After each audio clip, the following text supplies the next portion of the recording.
Hukumu rasmi kutoka Basata inahusiana na kesi ya Ibra pamoja na Konde Gang imemalizika kwa siku ya leo, na Ibra sasa hivi ni msanii huru na rasmi ameondoka Konde Gang na amepata uhuru wake wa kufanya muziki wake mwenyewe. Utakumbuka kwamba palikuwa na mvutano mkubwa sana kati ya Ibra pamoja na Harmonize kwenye mitandao ya kijamii baada ya Ibra kusema kwamba anataka kuondoka Konde Gang, na Harmonize alimwambia alipe shilingi bilioni 1 na kuomba Watanzania wamsaidie kuchanga fedha hiyo. Baada ya hapo mambo mengine mengi sana alikuja kwenye mitandao ya kijamii, akaendelea kuvutana na Harmonize.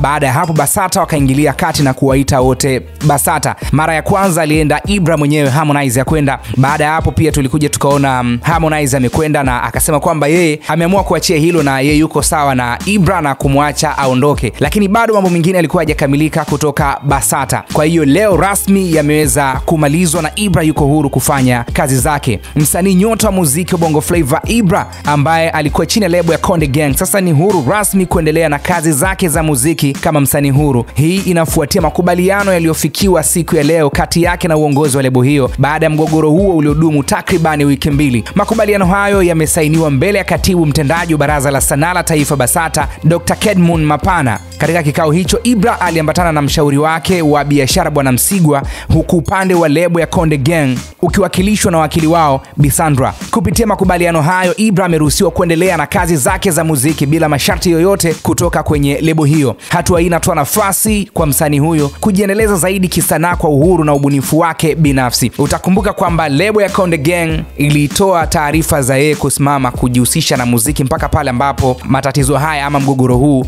utapata suluhisho. So rasmi Ibra yuko huru kufanya kazi zake kimuziki, huru kabisa akiwa kama msanii binafsi. Kwenye page ya Basata Tanzania wameandika hivyo, na nimeona pia comment za baadhi ya watu wakiwa wanasema kwamba Ibra, wacha tuone goma letu sasa. Mtu akaeka moto anasema katika kipindi Basata inafanya kazi sasa hivi imezidi, akaeka emoji ya kucheka. Lakini pia kuna mwingine ambaye amepiga makofi kumaanisha kwamba anatoa pongezi kwa hichi ambacho kimefanyika. Na Ibra anafanya vizuri na track yake ya Copy na Kupaste ambayo ukiingia YouTube sasa hivi iko trending nafasi ya 5, Visualizer ile ya pili. Lakini pia kwenye mitandao mbalimbali, kwenye digital platform mbalimbali pia inaendelea kufanya vizuri. Challenge za TikTok imekuwa ikifanya vizuri. So tutegemee kuona mwendelezo mzuri kwa Ibra kwa namna ambavyo anafanya kazi. Au maoni yako yako vipi sasa akiwa msanii huru kutoka Konde Gang? Maoni yako ni yapi? Unaweza kuyaacha hapo katika uwanja wa comment. Mimi ni Sadi TZ. Hii ni Simulizi na Sauti.